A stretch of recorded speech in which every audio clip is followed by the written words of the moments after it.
Gjatë aktivitetit prezantues për zbatimin e projektit Smart City Albania, Ministri e Punëve të Brendshme Albana Koqiu theksoi se Shqipëria do të jetë vendi i parë në rajon që do të ketë një sistem të integruar sigurie dhe menaxhimi urban në 20 qytete më të mëdha. Në kuadër të projektit parashikohet instalimi mbi 5000 kamerave inteligjente nga Tirana në Sarand, nga Shkodra në Gjirokastër, si dhe 3000 kamera trupi që do të vendosen në uniformat e efektivëve të policisë së shtetit.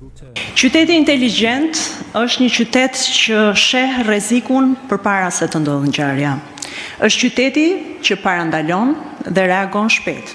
Shqipëria do të bëhet vendi i parë në rajon që do të ketë një sistem të integruar të sigurisë dhe të menaxhimit urban në 20 qytetet më të mëdha dhe në arterjet kryesore të vendit.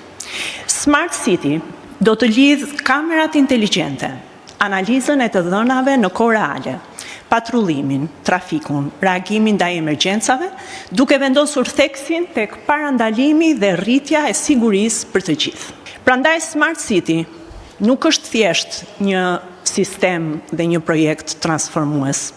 Është një projekt për Shqipërinë e së nesërmes. E për ta bërë realitet këtë koncept, do të vendosim mbi 5000 kamera inteligjente në 20 qytete të Shqipërisë, nga Tirana në Sarand, nga Gjirokastra në Shkodër. Janë gjithashtu rreth 3000 kamera të trupit që do të instalohen në uniformat e efektive të policisë shtetit. E kjo do të thotë më shumë transparencë, por gjithashtu, ajo që është edhe më e rëndësishme, një shërbim i denj, i kulturuar dhe në përputhje me respektin për qytetarët.